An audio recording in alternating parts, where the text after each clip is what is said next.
Hello and welcome to Following on County Cricketer. I'm Jon Norman, George Dobell and Nick Friend from the Cricketer magazine alongside me, as well as Steve Harmison. Plenty to get stuck into this week. Lots of action on the field, but we are going to be talking or starting the show talking about replacements. Can we go back? Was it just last week or the week before?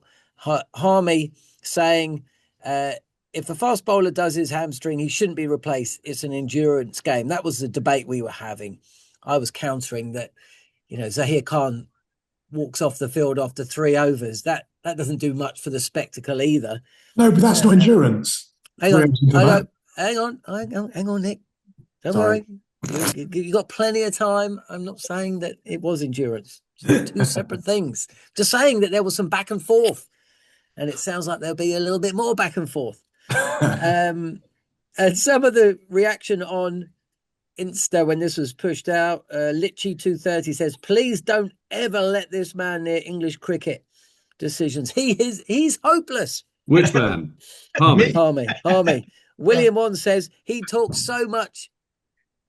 Well, I struggled to bleep out that word. Is that Rob Key's Burner account?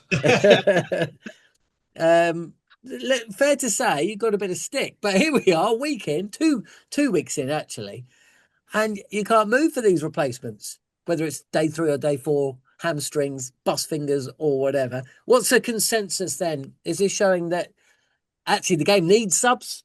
Is it already being, abused? What's the feeling? Who wants to start? Harmy, I suppose you should start as the one that's been getting the right reply. Yeah. My opinion hasn't changed. I've got no problem replacing broken bones, serious sort of knee injuries, ankle injuries that straight away that this is a month, 6 weeks, 2 months, season ending. This is players not coming back in 8 days' time. That substitute, I have no problem with. But the hamstring injuries and some of the injuries that have been replaced this week, no, not for me. I don't think cricket can afford it at this level. At domestic cricket level, I don't think cricket has got enough money. Sussex have said this week they can't loan a bowler until they've used all their bowlers because they haven't got any money to use it when you have to the financial stuff that they're in. And you want to carry 12, 13, 14 players. Cricket can't afford to have it. I think it's nice in principle that you'd have making sure everybody's fully fit and we get a great spectacle. But this is what the cricket has been. It is, and from a bowler's point of view, it is endurance. If you go down the route of having substitutes at the end of the first innings on either side, is that fair? But for me, you're just muddying the water. I'm not a big fan of a player saying, I've got a little bit of a niggle and walking off and in 8 days' time playing first-class cricket again. That, for me, is wrong. And if you are gonna have this, it shouldn't be 8 days. It should be a next match. You miss the next 4-day match because if you have a muscle injury and you do something which you can't play for the rest of the game, the likelihood is, if it is serious enough to be replaced, you would miss 3, 4, 5 weeks with a muscle tear, a muscle strain. So for me, it's got to be policed better. Got to be done more independently, and I've not changed my stance on it one bit. I think I'm coming around to the same view. I think it's well-meaning, well-intentioned. I think the reasoning is sound enough, but I would look at I don't believe for a second that we'd have had 2 teams batting with 9 players and 9 players off the park in the first 2 rounds of the season if there wasn't the option to replace players. And I think what's been lost in these first 2 weeks is that it's meant to be an equaliser. It's meant to bring things level again. So Alan Fordham, when he talked about it in pre-season, said the idea is to keep games 11v11, but it's meant to cancel out the blow of losing someone to an actual injury. It is not meant to be used to gain an advantage. And whether teams are gaming the system or not, you are gaining advantage by the second you bring on the second you can bring in a fresh bowler, whoever that bowler is, a fresh bowler into a day 3, day 4 of a game. Bringing a fresh bowler into day 4 of a game when you're trying to bowl a team out after 3 days of wearying cricket, that isn't 11v11. That's you're going beyond the what we've signed up for here. You're changing the game and you're taking the advantages as the team making the change. What they did in Australia, I don't quite understand why the ECB and English cricket gone so far away from this. The rules in place for the first half of the match, so you can make an injury replacement then up to the point the two teams have batted once, and then another little bit that they went for that we've not gone for here is that if you make an injury change, they can make a tactical change to counteract your injury. I quite like that. The ECB view was that complicates things, but I feel like what we've seen these first 2 weeks is a far more convoluted version of a well-meaning trial than was necessary and then is advisable. And I think Army's right as well about the financial side of this. Can I just jump in? Can I just jump in, Nick? So let's just take that. Let's say that's what happens. Kieran Carlson was critical, wasn't he, after Glamorgan's game with Notts? So how would that work? Yeah, but how would that work then? So on day 4, Fergus O'Neill is replaced by Lyndon James. But so there was a bit in between what could Glamorgan do to counter that tactically? Well, they can't because that rule's not in place. There's no tactical. Theoretically. Theoretically. What could they do? They could remove a bowler. They could remove a bowler, put a batter in because they're batting last. And can you do that? No. For what it's worth in Australia. Exactly, right? So you'd have to also implement that change as well, right? For what it's worth in Australia, that option was used once, I think, over the course of the season, the tactical change. The idea was that they hoped that wouldn't be needed because the idea is that you'd pick the best side for the game anyway. But what's interesting on the Carlson criticism is that actually both camps criticised that situation. So Liam Patterson-White was very critical afterwards. And actually, if you read his quotes on the Cricketer website, in the piece that Dave Sharman wrote after the game yesterday, he was the most eloquent, interesting, thoughtful person I've heard from within the game on this. Because actually, Notts were equally pissed off. So Glamorgan were irritated that Fergus O'Neill could replace the fresh bowler in Lyndon James. But Nottinghamshire were irritated that they had asked to replace Fergus O'Neill with Ollie Stone. Notts' view is that Ollie Stone is the same as Fergus O'Neill. He is their gun bowler. The match referee turned around and said, you can't do that. Ollie Stone is X mile an hour quicker than Fergus O'Neill. So the match referee determines what counts as like for like. Notts would say, well, we replaced a seamer with a seamer. Match ref would say, well, no, he's 80 mile an hour, he's 86 mile an hour, whatever it might be. So both sides are irritated at the moment. And as Alan Fordham said, to his credit, when we first spoke to him back in March, he could not say enough how many grey areas there were and how imperfect this was and how many rough edges there were. But actually, we are at risk of damaging the integrity of this season quite a lot if a lot of these rough edges aren't smoothed out very quickly. Because even the Will Speed example at Essex, making his first-class debut for Somerset at Essex, coming in as a replacement midway through a second-team game he was playing in Wales. My biggest issue with that actually isn't so much that part of it. It's he wasn't in the nominated squad. He wasn't in the matchday squad before the game started. I do think there has to be a point here where you have to, and actually this is one of the things that Liam Patterson-White raised, that in order to be a replacement, you should have to be part of that squad. So there should be a designated batter and a designated bowler before your game. So Jason Kerr said to Nick Howson, a colleague of mine, in a piece that, in fact, you can read his quote in a piece that I've written on this today, actually, and he admitted that Will Smeed went ahead of Archie Vaughan in the pecking order to be their replacement because Archie Vaughan was their 12th man.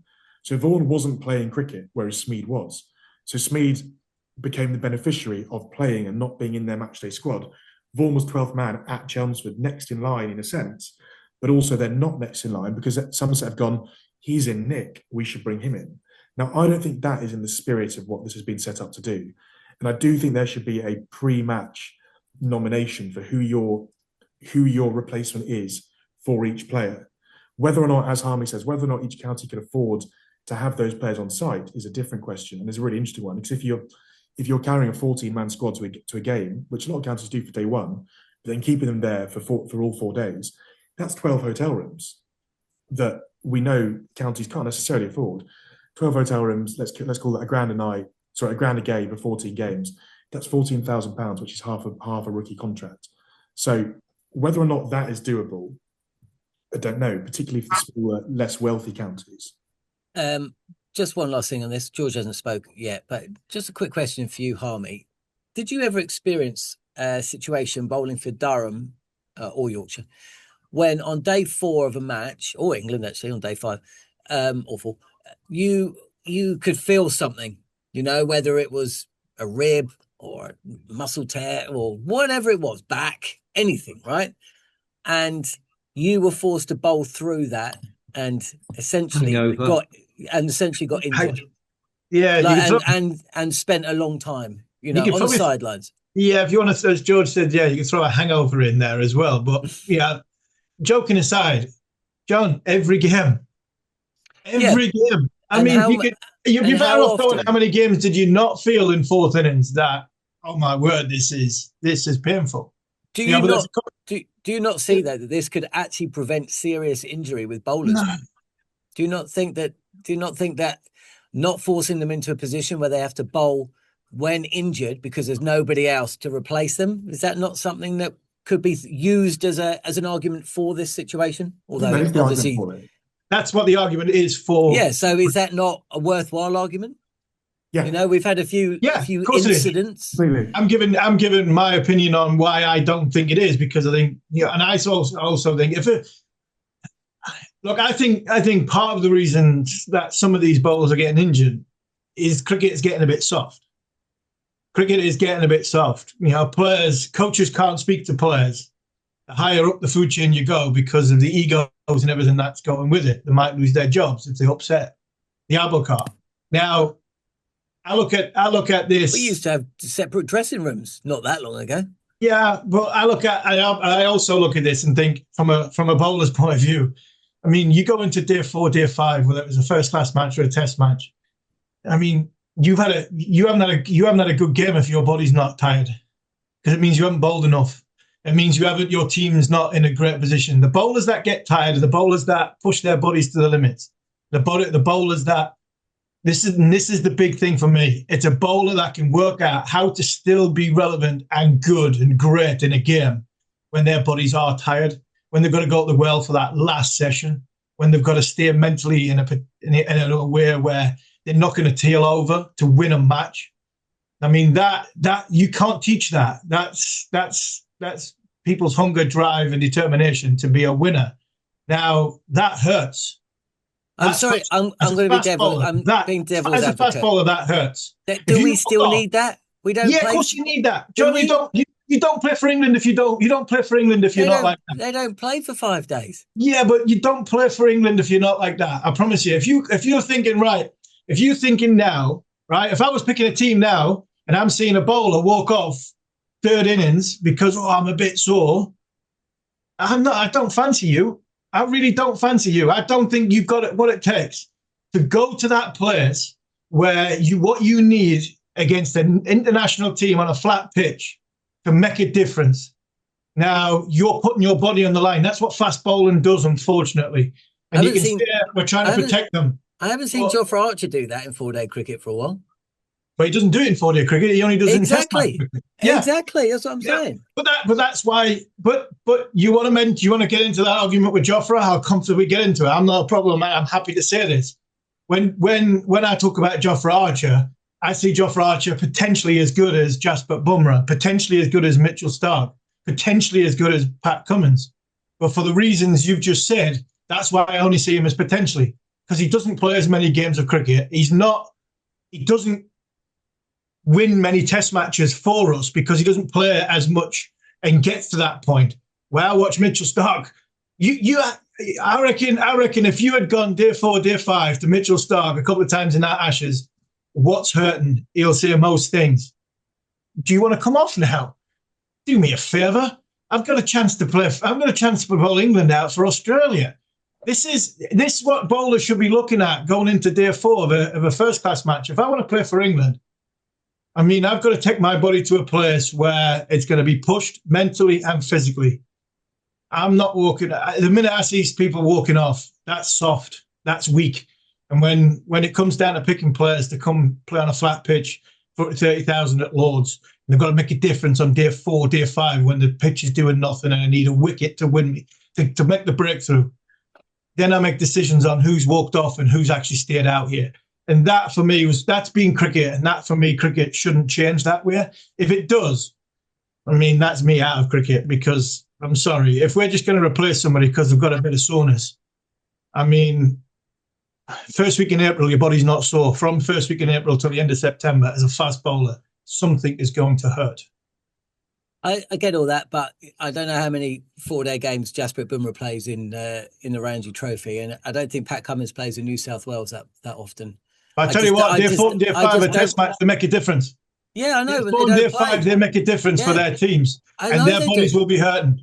I know. I'm not in any way doubting that on day 4 and 5 their bodies aren't hurting and playing for their countries. But I just don't know if I just feel like the game might have moved on from needing to bowl on day 4 of a red ball game in county cricket or Ranji Trophy or Sheffield Shield to prove your worth for England. I just don't. I don't know. I've not seen Pat Cummins do that in domestic cricket or Jasprit Bumrah. I'd love to hear Jimmy Anderson and Stuart Broad's response to that, mate. They were allowed to play red ball cricket for 10 years. They didn't play any other format. It was completely and utterly, there's a bygone age, and that those days have gone. Yeah. Do you think if somebody offered Jimmy Anderson a chance to walk off this weekend against Northampton, I'll get 4 for 18 to try 4 for 21 to win the game? Because his body was a little bit sore. But he was a captain as well. But yeah, I agree. He would have stayed. I'm sure he would have stayed on. Yeah. Anyway, hey, I'm George, old school and I'll never change. Sorry, George. I'm old school and I'll never change on that front. Instinctively, for what it's worth, I'm with Harmy. Instinctively. But I do think it's worth reminding ourselves that it's an experiment. Yeah. And it's a season-long experiment, and we're 2 weeks into it. And so it's absolutely fair to note these issues as we're going along. And I would say, I think it was Peter Such who was the match referee for that Nottinghamshire decision. I think that's an absolutely extraordinary decision. He's decided to not allow Ollie Stone to come in. And I'll be really interested to watch the consistency of that, because you're going to let left-handed batters replace right-handed batters? Are you going to let left-arm spinners replace right-arm spinners? Yeah, that's a good point. Are you going to let batters with a higher strike rate replace batters who are... How do you differentiate a difference, essentially? Yeah, well, it'll be very interesting to watch, because that set a precedent. Would let's say they'd picked Freddie McCann and Ben Duckett had been available. Would they let Ben Duckett replace Freddie McCann, even though he's better than him? Like, what is the, as you say? I just make the point that, and you could take it either way. This isn't a pejorative point. Just want to say this though. It's a massive change to the game. I'm not saying it's good or bad. I just want people to understand what a change. I think it's as big, I don't want to exaggerate, but it's bigger than going to 4-day cricket from 3-day. I think it's as big as going from uncovered to covered cricket. I think it's probably as big as underarm to overarm. That's the sort of change. So to me, instinctively, that feels like a massive change to the game we love. A really fundamental change in the way that it's played. I think might it be for the best? Let's see. I think look, I don't love it instinctively. That's what I'm saying. But I'm sort of challenging myself not to come to conclusions until, we have all the data from the experiment. They've decided to do it for this season. Doesn't mean we have to do it. We've had an experiment with a Kookaburra ball that's been abandoned. Lord knows, we've had 1 million experiments in the last 30 years. I just don't want anyone to underestimate what an enormous change it is, because you're seeing it used tactically. That's not a criticism of the counties. They're using the rules intelligently. You're seeing changes before rounds where teams have byes, and that's clearly relevant. And that's not a criticism. They would be idiots not to use the regulations to their optimum, but it is a tactical thing already. Was it meant to be that? Don't know. Does it make the game kinder and softer? Maybe. When I had kids, there wasn't paternity leave. And it seems extraordinary now, doesn't it, that there wasn't. And the world changes in that way. And in most cases, people would say that's a good, positive thing. A lot of business owners would say the world's soft and it puts too much expense on the business. Many of the same conversations we're having now. The world is always changing. And those of us of a certain age have to challenge ourselves to accept that sometimes change needs to happen.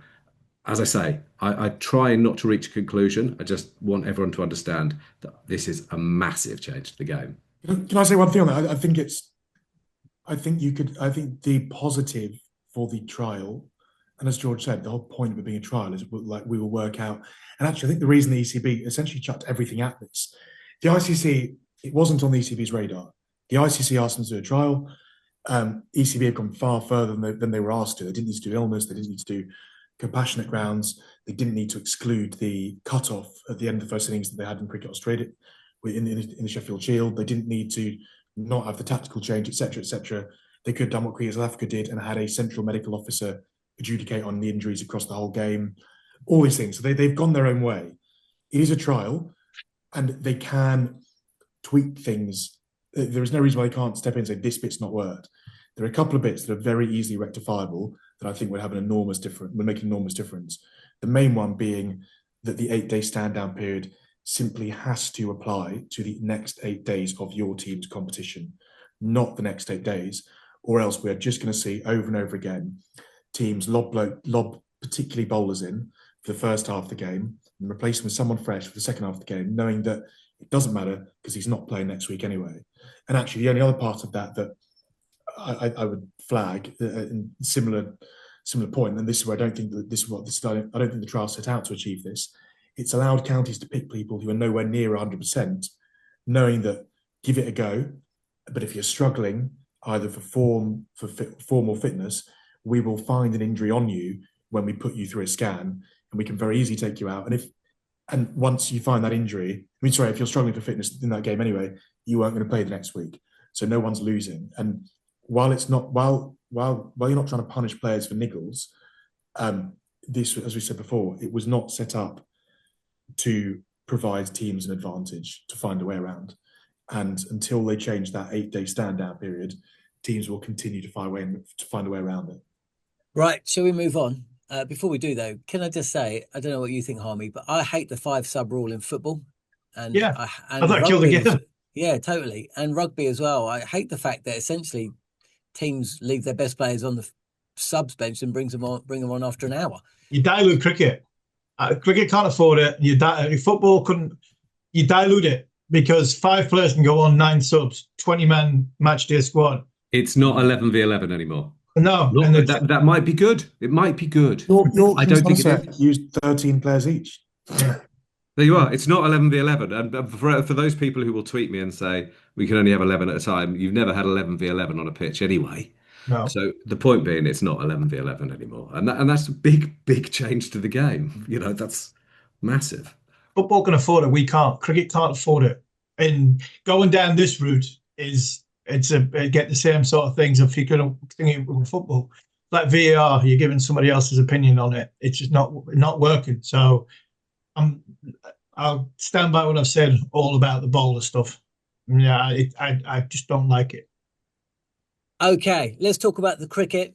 I was chatting to Sam Ellard, actually. We were doing the IPL this week, and I was saying after week 1 of the county championship, we were talking about how well Warwickshire had played, Essex, Hampshire in trouble, we were saying. We were talking about Middlesex, and this week, a lot of it's flipped on its head because, of course, Hampshire beat Yorkshire, a team that we were kind of looking at, expecting good things. Leicestershire ended strongly against Surrey. Few people saw that after Surrey had racked up 520. And we saw a brilliant game. Warwickshire and Sussex was a fantastic match. Sussex have won 2-2. Somerset swept aside Essex. Hampshire can bat after all. And on it goes. It's been fantastic. I mean, shall we start with Sussex? I mean, Nick was saying before their game with Leicestershire, with the 12-point deduction, it was absolutely vital they won that match. He was right to say that. And here we are, 2 wins in 2. don't know if you saw the video of them celebrating in the dressing room. I mean, it's now or never. That's what Paul Farbre said at the start of the season, and he's absolutely right, because he's off, and so are most of those players. Could they do something special? Who knows? Who knows? But what we do know is they've started the season terrifically well, like they did last year as well. Actually, I think they didn't start the game that well, though, did they? I mean, no, they had to come from behind a bit, didn't they? The first part of the game, I mean, Robinson and Carson both batting 8 and 10, I think, got 39 each. So, and they only got 204. So they didn't start the game that well. So fair play to them. They got themselves back in the game and managed to chase 320 to win. So yeah, it was a brilliant win from Sussex point of view. But let's say, can they do something special? My gut is telling me there maybe 1-2 injuries away from having a troubling time if they can't replace that. They've already got young players in their squad. What young players have they got in standby? Because they're going to have to probably have a decent sized squad from 14 first class matches in the way that's set up. That as much as I want to see Farby do all right, my gut's telling me that they'll probably hit a wall at some point. I would argue though that something special will be staying up, and they have won 2 games in the third, and they probably, history tells us, if they won a couple more, they'd probably be safe. And given, as Harvey said, it's not a deep squad anyway. Chuck a few injuries in, and they've obviously got a couple already, Sean Hunt and Dom Goodman. It doesn't take long for a couple of the wrong injuries. Let's say Ollie Robinson went down and John Simpson broke a finger, keeping wicket type thing, and suddenly, that's an enormous double blow, and it looks a very different team and stuff. But I think staying up with a 12-point penalty, with what's going on, with the way they're overseas, with the way their squad is now set, basically, would be a real achievement. And I was really pleased actually for the lads to chase those runs, because I imagine psychologically it can't have been that easy this winter to be one of the new players. I think gradually the club's admitted that they've clearly overspent massively on their cricket in the last 12, 18 months. And if you were one of those 4 guys, Jack Leading, Tom Price, Tom Goodman, Danny Briggs, who came in over the winter, it's not, of course, it's not your fault, but there must be, it can't be easy to have joined for this type thing. Like, you move for a better gig. You don't move to jump into special measures with the ECB. So for Tom Price to be 70 not out, particularly having left Gloucestershire in no small part, because he wants to bat higher. He wants to bat in the top 7. For him to turn up in Div 1 batting 7 and chase 330 and 70 not out, having made 70 odd last week against Leicestershire as well, is great for him. And for Jack Leaning, who probably looked a slightly weird move.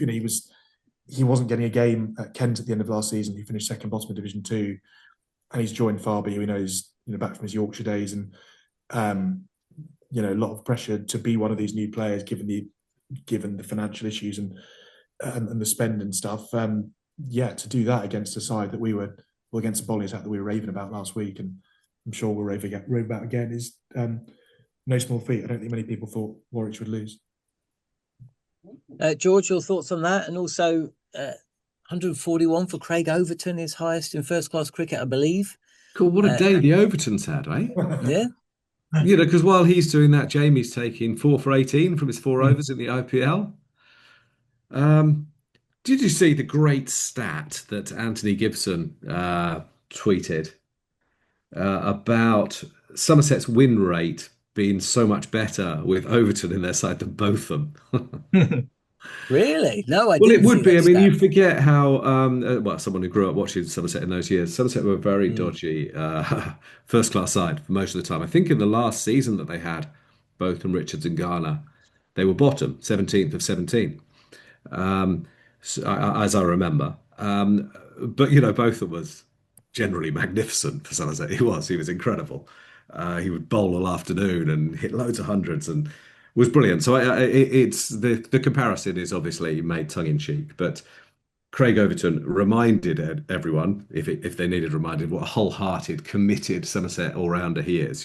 He'll bowl all day. He's the sort He had a side strain or something halfway through that game, didn't he? And you think, uh-oh, off he goes. And he's straight back out. I mean, he is the sort.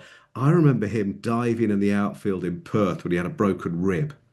I Yes. I get why Yeah. coaches Yeah, love I Craig remember that. Overton. You That would was love him to ridiculous, be, wasn't it? you would love him to be that much more talented, I suppose, that much quicker. Yeah. But by God, you'd love his character in your side. You had to go into, sorry for the terrible cliche. You had to go into bat for him at the end of last season, didn't you? Can you remember he was getting some Getting some pelters stick from on it, yeah. Oh, yeah, from but the I think fans. from a Somerset supporter, supposedly. Mm, But I don't believe that most Somerset supporters aren't hugely appreciative of yeah, the of enormous course. effort that Craig Overton. No one is actually saying that he's the best all-rounder to ever play for Somerset. Yeah, this is kind of tongue-in-cheek stuff. But I would say that no all-rounder's ever given more. I mean, Mm. I don't think Ian Botham would have known how not to give his utmost, by the way. But you've got to respect someone who's that committed, and you can't ask for anyone to give more than their absolute best. Anyway, he produced 100. It's no surprise that he bowled with persistence and skill, but he hasn't maybe scored as many runs as you would think he would in his career. And yeah, it's a big win for Somerset against against a good Essex side. So um, who knows with Somerset? I don't think this will be the year, but if it is, it would be kind of lovely that someone like Craig Overton was in the side that finally won them the county championship. That would be almost like it was. I think everyone wanted Somerset to win it when they had Marcus Trescothick, and they were very, very narrowly denied. Not that it's still painful. Um, and they've stayed in the challenge, haven't they? At this stage of the season, there are some unlikely results, I thought, this round, and who knows how important it's going to be. I like Craig. I mean, Craig. I like Craig to the liking Craig to the Ben Folkes argument. He has got everything you want from a team player and the right characteristics you think that could warrant a place or in a conversation. But unfortunately, this conversation is going down a different route from the management of the ECB at the moment in time, if you know what I'm trying to say. So this is my argument about Ollie Robinson. I wouldn't even entertain the idea of having Ollie Robinson back in my team. While I've got somebody like Craig Overton, who is probably not quite as good as Ollie Robinson with a ball, but gives everything he possibly can to be the best professional he can be for his team. And he's just not quite what this England management want. And it's the same with Ben Folkes. Great skill set, but unfortunately, not quite what England want when it comes with the bat. And I would put Craig Overton in the same bracket as Ben Folkes, if you know what I'm trying to say. Yeah, I do, and it's a really interesting way of looking at it. Look, I'm a big fan of Craig Overton, and I've probably seen every test he's played, and I would say that he's maybe just a wee bit short of the pace required to prosper on really good test wickets. But that doesn't mean he's not a terrific cricketer. You would say the same thing about a lot of the overseas pitches that Chris Wokes has played on. Yeah. And obviously, I think that they played together on those god awful wickets in the Caribbean Yeah. that probably ended poor Craig Overton's Test career. It's interesting that one because had Anderson and Broad gone on that tour, probably would have ended their careers too. But who knows? Maybe they'd have been good enough to find a way. And young Fisher's trying to rebuild it off the back of that entire eclipse, Hakeem Mahmood as well. Yeah, Mahmood and Fisher trying to rebuild their England reputations off the back of that poor tour. Fisher might be very similar, actually, to Craig Overton. There's a lot to like there. Yeah, I think I've got him in my first Test squad. Have you? I've got him in my first Test squad, if not in my first Test team. Matt Fisher. I know he hasn't started the season. He's got 2 for hundreds both times. Well, should we go on to Surrey Leicester? Because I don't know. I was out that game, and in fact, I've been at both Surrey's games so far, and they haven't gained full bonus points, bowling bonus points in either game they've played yet, which is extraordinary given their attack and their resources, despite some withdrawals. And they aren't bowling great, to be honest. I don't know why that would be. They've actually had the worst of both games they've played, and if it was a delight to be proved wrong. Personally, at the end of the first day, I thought Leicestershire was screwed. Not because the pitch was difficult, but I thought their heads had dropped a wee bit. and I was completely wrong. They showed that they hadn't. They showed they were made of much tougher stuff than previous Leicestershire sides we've seen.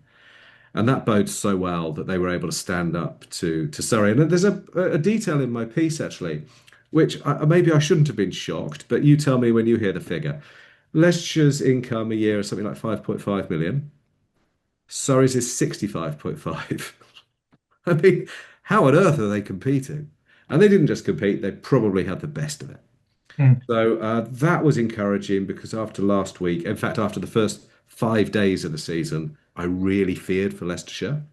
And I think the character and the skill they've shown in the last few days is really testament to what Alfonso and co have built there. And clearly they're going to have a fight to stay up this season. But it's a fight that they might be equal to. I think we all kind of hope so. We all hope that Leicestershire remain relevant. And it doesn't mean that it's a disaster if they go down, but it would be a disaster if the whole season fell away now in April. And it hasn't yet. And that's great news. So, I saw Jamie Smith get more runs for what it's worth. He's on 396 for the season. What are we, April the 14th? Craziness. But whether he's going to face much bowling like Ben Green and Holland and co, he was facing yesterday 2 guys bowling at 70 miles an hour. It didn't feel hugely representative of what of preparing people for Test cricket. And I know that the oval surface got a lot of criticism, and it wasn't great. Don't think anyone would declare it was. Let's just remember the season started on April the 3rd. The championship has never started earlier. It was bitterly cold. We've got to be a bit reasonable to the ground staff. They're not magicians. Whatever the resources, there's no bloody sunshine, right? It's really cold, and you're not going to be able to put pace in the wickets. The Vitality Blast is back for 2026, the original and best T20 competition, with men's and women's action lining up grounds all around the country. And if you've ever been to a Blast night, you'll know that feeling. The sun is shining, the crowds are packed, the music's playing, and just to top it off as well, you have got those local derbies. You can't beat them. I mean, it's absolutely superb. You're in for an absolute treat. It really is that perfect mix of sun, seam and sixers. The competition gets underway on the 22nd of May. Tickets are on sale now. Just search Vitality Blast or head to your local county website to grab your tickets to have a blast at T20 cricket this summer. Can I jump in? Because I didn't talk about Surrey for obvious reasons a couple of weeks ago when all three of you tipped them to win the championship, and they are favourites without a doubt. Did I? I think I tipped Warwickshire. No. Did I not? I think you might have said that they should win. I think that might have been how you phrased it. Fine. Well, I'm wrong, whatever. So either way. Yeah. Doesn't really matter. One quick thing. You're absolutely right about Somerset. I was just having a quick look. 1980. So we all remember Botham's captaincy at England being, a disaster, although he did have to captain against West Indies twice. Yeah. Right. So that kind of, but still wasn't great. Can't say he comes out of it with much credit as captain, but then of course did what he did. But yeah, that was his first or second season as captain of Somerset, and they finished in 17th. And in fact, they won just 5 games in 3 seasons. I think he scored masses of runs. He may well have done, but that's when he was captain. Is it the season he scored 85 sixes or something? That I don't know. But Somerset won 1 game in 1985, 2 in 1986, and 3 in 1987. So anyway, last year, Surrey, I think they were playing Hampshire at home, and they didn't bowl them out on the day 4. And that was the first time when they hadn't really impressed in the first game. They played it at Essex and they got away with a draw. And then they, as we all kind of felt after getting away with a draw at Warwickshire, you think, oh, well, Leicestershire are coming, rack up the runs, full batting points. And you think, well, this could be a 24-pointer. I feel the same as I did this time last year. It was almost exactly to the date, actually. There is the word used about Surrey's bowling over the years has been relentless, a little bit like how England described Australia's bowling. But I just feel with Dan Worrell not really contributing like he did last year, he's still 50-50 for the next game.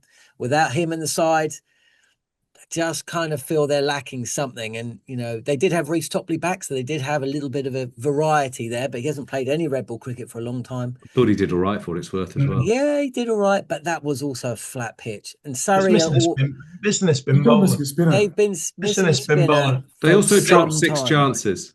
They did. They dropped the chances. Can't do that. As Warwickshire did last week, right? It did. So, you Absolutely know, right. Warwickshire could have won that game. Yeah. I'm not sure Surrey would have won that against Leicestershire if they'd taken the catches. We'll never know. But this is not the Surrey side that we were watching for 3 seasons. And for me, whilst their batting looks way stronger than it did last year, and maybe they win last year with that batting lineup, maybe, I still have some concerns about their bowling. Gus Atkinson will come back probably for the next match. Dan Worrell might. And they do have a spinner for the last 8 games, of course, which could still prove decisive. I think we're set for a really exciting county season. And I don't think Surrey are going to dominate. Should we talk about Ajaz Patel and the wides? And the wides. Yeah. Okay, so he's 11 of them? 11 wides down the legs? 22 wides down the leg side. So I think we would all understand if he were bowling negatively down the leg side, okay? Yeah. But actually, that wicket was flat, okay? Nothing there. And what he was doing is aiming for a very small footmark just outside the right-hander's leg stump, okay? And when he hit it, and bear in mind it's a small foothole, when he hit it, it turned viciously. I mean, you know, we saw 4 byes go past the off stump having pitched outside leg stump, all right? We saw Dan Lawrence bowled, trying to kick one away, bowled off stump. But the problem is that he didn't always hit it, and that's not a criticism. It was a tiny mark. So sometimes it just goes straight on down the leg side. And the umpires have no choice under the playing regs but to call it as wide. The regs actually state it doesn't have to be negative bowling. They're quoted in my piece. I can't remember the details off the top of my head. I'm not that much of a geek. They want to have a look at that reg, because on those wickets, that was the best way of playing positive cricket. And actually, it was kind of fun, you know? It's another reg that works against spinners. And you're asking a spinner to bowl at the start of April, you know, and then we wonder why there's little spin in the game. So they've got to have another look at a couple of these regs. I think it's got to be up to the umpire's discretion. That's exactly right. Of course it is. Yeah. It's umpire's discretion, because if the umpires think that it is deemed negative, then they can hurry the game up by going, come on, I'm going to wide once more and I'm widening it. I mean, I know what you're trying to do once more and I'm widening it. If a bowler's bowling if right arm seamer's bowling a foot outside off stump on a flat pitch, basically trying to get the batter to come out and chase one, lets it go through. On a one-day game, it will be wide. Yeah, I'm totally with you on that. I think it should be umpire's discretion in that. You know, if he feels as though this has gone a bit too far, he basically has a quiet word with Ajaz Patel and say, look, that's tight. One more down there and I'll have to stick my arms out.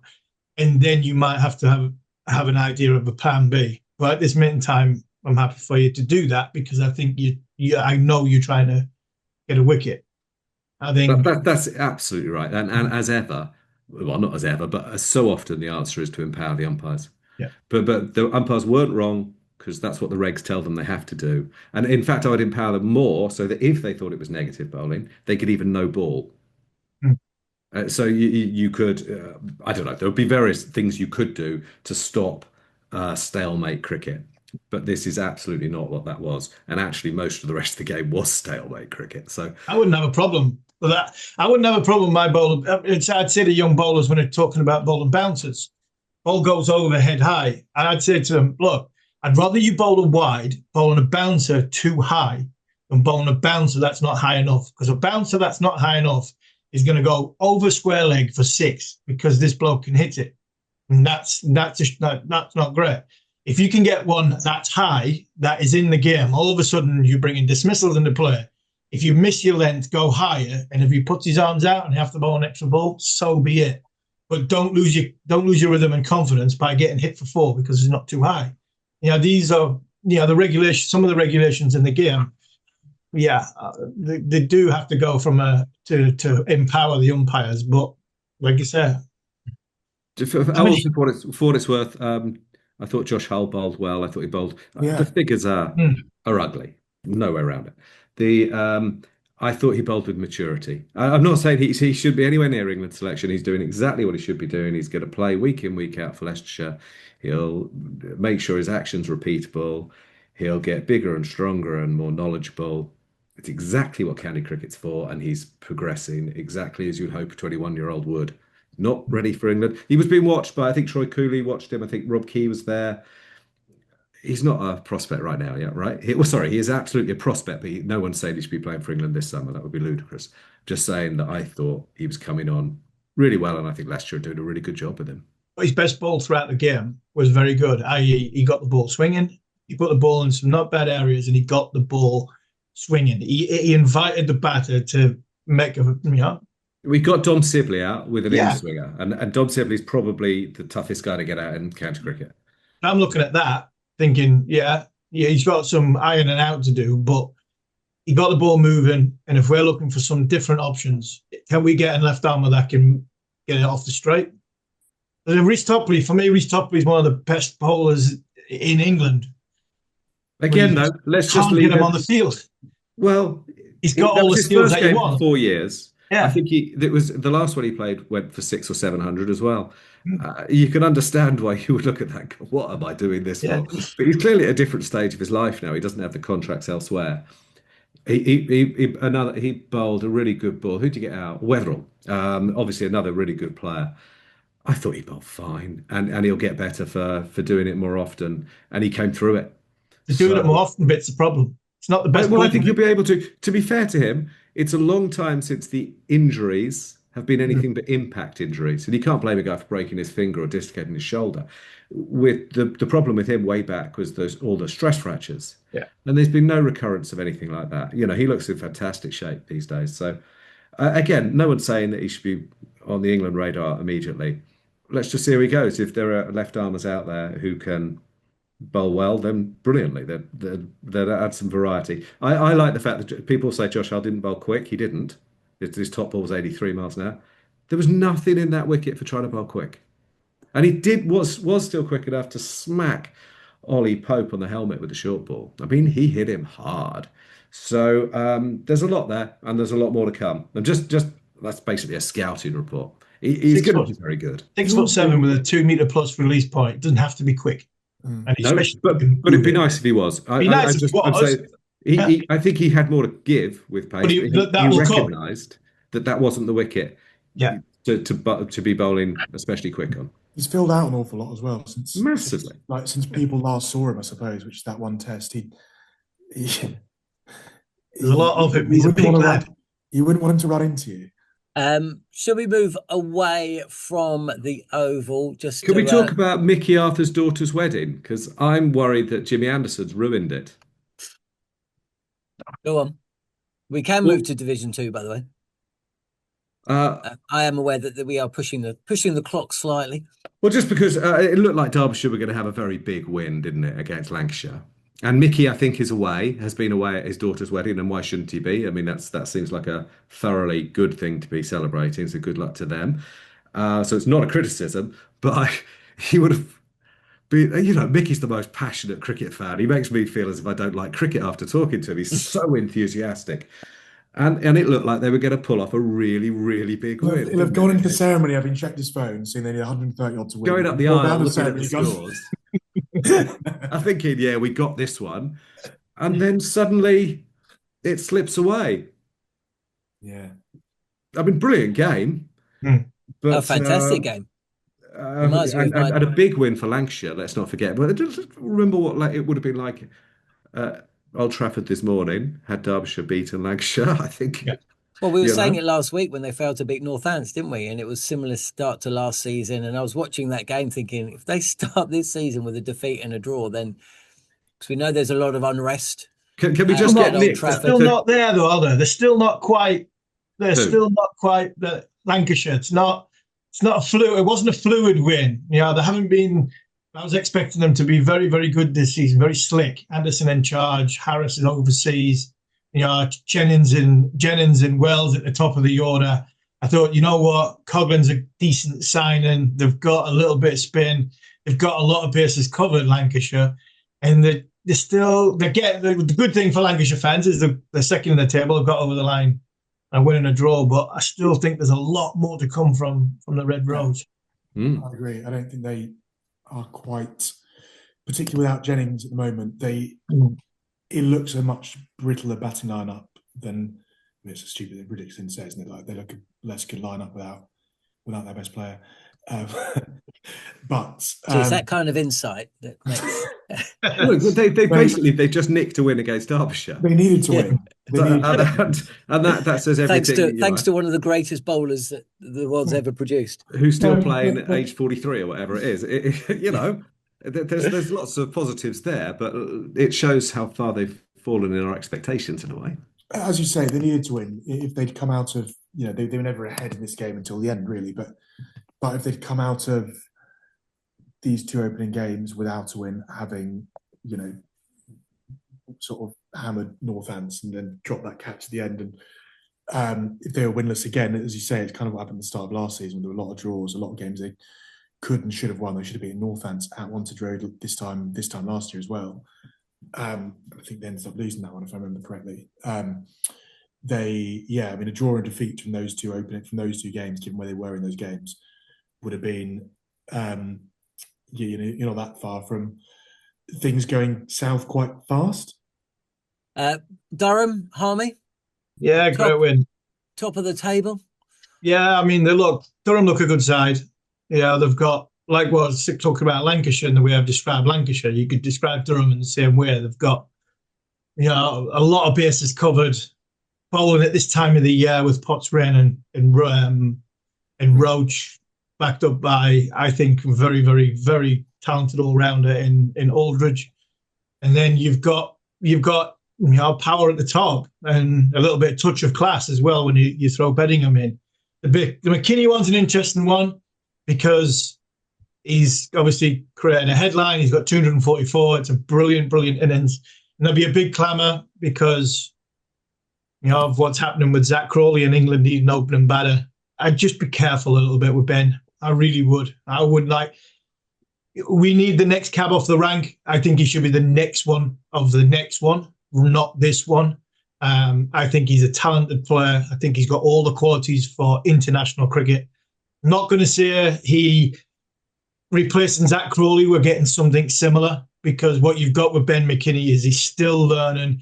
He still plays big shots and gets out and making mistakes because he's 6'7" and he's a big lad. He will look basically awful the way Zach's been getting out. That will happen with Ben. I still think he's in the infancy of his career. I'd let Ben have another 12 games of first-class cricket, a winter with the Lions, and then the next cab off the rank, if an opening or a number 3 slot comes up.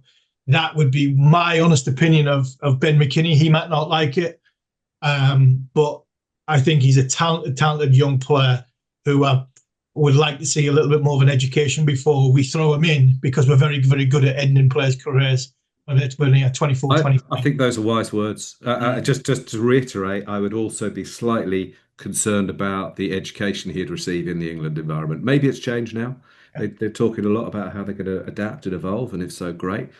But I think actually quite a few batters, Pope, Crawley among them, have been sold short by this England environment, and that they haven't been encouraged to work and improve their weaknesses to make their weaknesses of this year the strengths of next year. They've been encouraged to just keep going with their strengths. And McKinney is a special talent. He looks really, really super, and anything could happen in that career. But I would like him to have his game completely together because I'm not sure he's going to get a lot of guidance when he gets to the England squad. Can I just ask you guys, if you were picking the England team and they were facing New Zealand next week, who would be your openers? Well, why would you pick now? Why would you pick on the 14th of April? It's a theoretical question. Who would you? Well, I would have taken Dom Sibley to the Ashes. I said that at the time. So Dom Sibley and... Well, I would have taken him to the Ashes, but I do think that you have an opportunity here for people to establish their places in the side. And again, we're on the 14th of April. There's a bit of time to go. But yeah, I would have taken him, and I'd have played Duckett. And the anti-Duckett stuff out there is bit out of hand. I've not It's even number listened one to for it. me.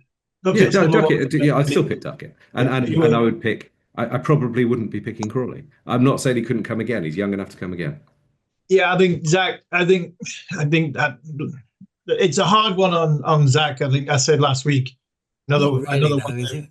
Flip I that mean- flip that went was, I'm sick of people having a go at Zach and try to ridicule him. I mean, I think he needs removing from the England team at this time being, finding a way of getting himself in a position to come back, which I'm sure he will because he's very, very talented. Might be controversial. Zach might need a county change. No, He might need a county change. no, I think it's not controversial. I think it's brave. I think you make a point. I would go Sibley into the England team and see if I could get Zach to go and take Sibley's spot at Surrey. If that would be my ideal way of looking from Zach's point of view. There's other people who could open at county level. In an ideal world, you would have loved Pope to say, "I'll open." Yeah. I mean, the thing is that, well, he's ain't getting back into the England side at number 4. Jamie Smith. No. And Jamie Smith could have said, "I'll open." The problem at Surrey is they've got 2 very, very good openers. Yeah. So it's perhaps not a possibility for them. But in an ideal world, if you were looking at this stuff, there aren't very many places. If you're saying I'm going 3, you think Bethel's got that sewn up for a while now. Yeah. That Joe Root fella's pretty good at 4. Harry Brooks quite strong at 5. You probably got Ben Stokes at 6 for a bit longer. I don't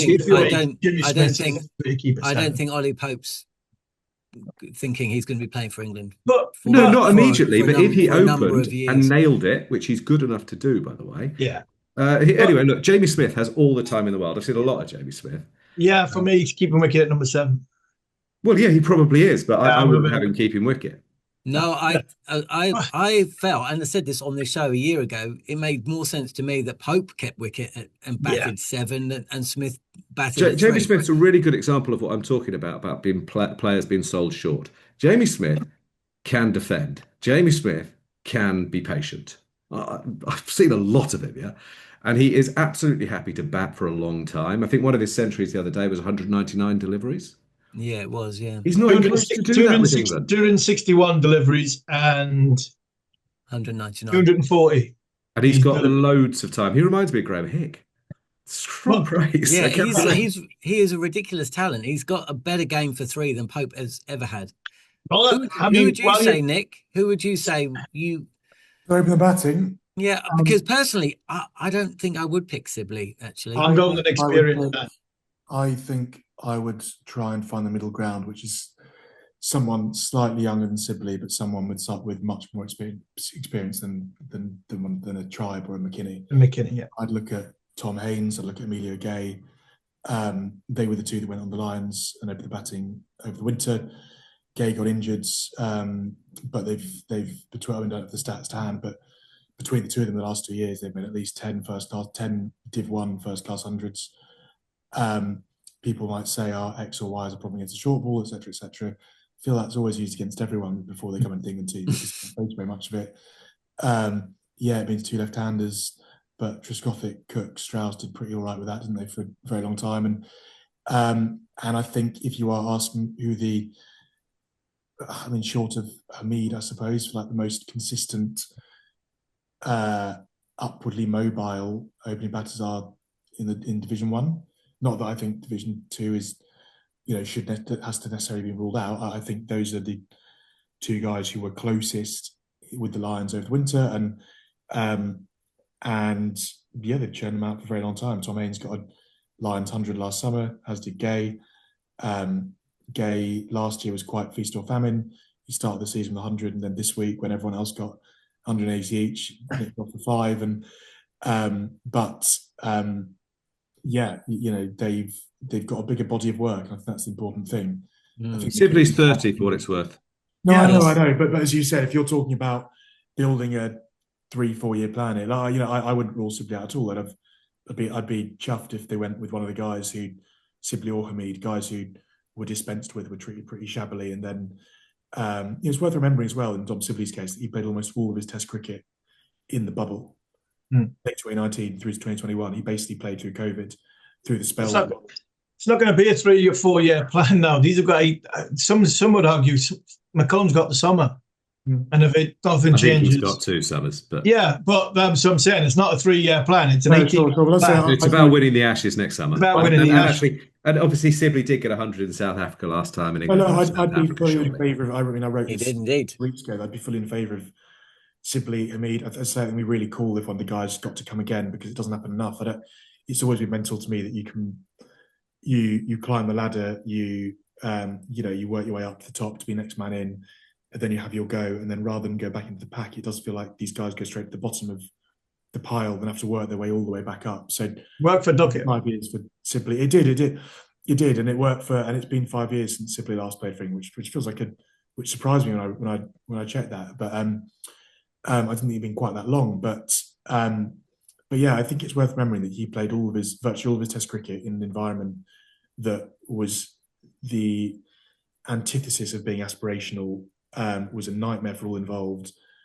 And we've forgiven a lot of people for the cricket they played during that time. And it's always felt quite unfair to me that the image that a lot of people have of Dom Sibley is this blocker who became completely sort of, suffocated by the whole experience by the end. I suppose he's a much better player than that. And yeah, I really wish he'd started the season with 2 big hundreds, because it'd be a really cool conversation. In fairness to Sibley as well, he actually had a pretty decent record, didn't he? Until that one, and it wasn't in COVID, but until that one overseas tour in India. But which batter comes out of overseas tours to India? But if he in credit, but it's now, if he gets 200s now, this is the time to get the 100s leading into the Test match. You know what I mean? It's not absolutely. They've got to score. They've got to score, and that's why what George is saying is correct, really. I'm just interested in what you think. But who scores the runs, right? Yeah. Who scores the runs between now and the end of May at the top of the order? And that's why it's actually it's just got a lot more interest to it, because whoever does lead the run scoring chance at the top of the order at 1, 2, or 3 has got a bloody good chance of opening the back. Although, does it make any difference? Because no, I don't think it does. Who's watching them? Yeah, but this is the thing. It does make. Well, wait there. Who's watching them? But this is the thing for me, though. Yeah, but this is the thing for me, which is. Well, you just said Rob Key was. Yeah, but is he the only person? He was at Sussex. And he was also at the Oval. But yeah, they haven't appointed. No, sorry. They haven't appointed a selector. No, they haven't. And the interview, the application doesn't even close till the 17th of April. Why? Luke Wright announced his resignation in January.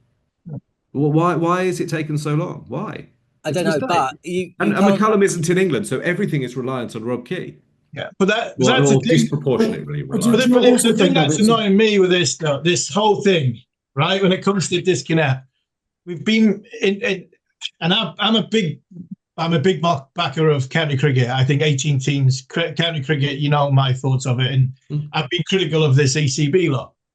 But I've watched 2 rounds of county championship matches now, right? And all I've heard since Australia is there's a massive disconnect between ECB and first-class cricket. Huge. And I've been guilty of most of it. But Ollie Pope is batting England's Ollie Pope, number 3, is batting at number 4 in first-class cricket. Jamie Smith's England wicketkeeper is not keeping wicket and batting at number 3, first-class cricket. Ben Duckett is England's opening batter, is batting at number 3 for Notts. Josh Tongue, who we want to open the bowling for England, and we think there's a spot there for a new ball bowler, bowl 3rd or 4th change for Notts.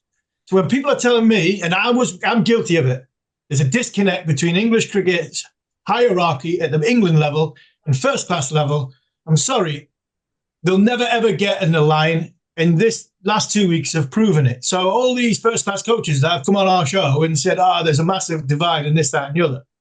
There has been, but you've had a chance to try and help these players, and all of a sudden you're batting them. Somebody's got it wrong. Surrey are either right with Jamie Smith, or England are wrong that he's a batter and not a wicketkeeper, because he's not keeping wicket. Ben Duckett is one of the before the Ashes, he was one of the best opening batters in world cricket for 18 months. And he's now batting 3 in first-class cricket. So when they talk about the disconnect, I can see why the hierarchy of England possibly have a little bit of a disregard of first-class cricket. Am I right or am I wrong here?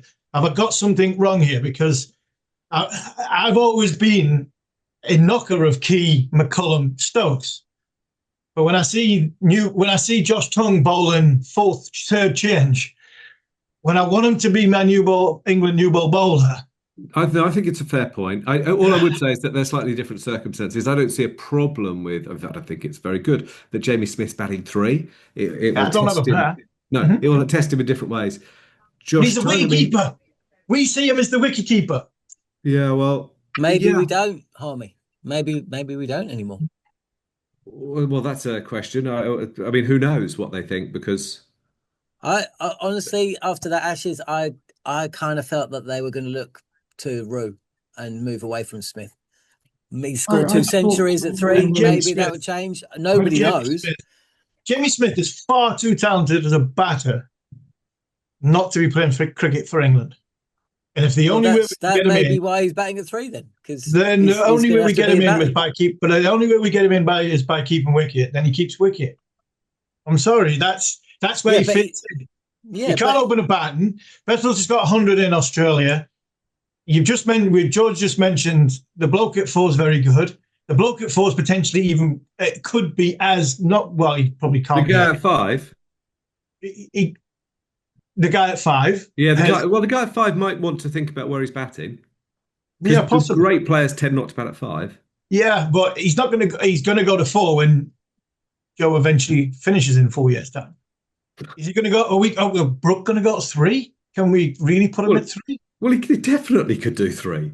He definitely is good enough. The only thing I see wrong with Brooke is temperamental stuff. He's absolutely good enough.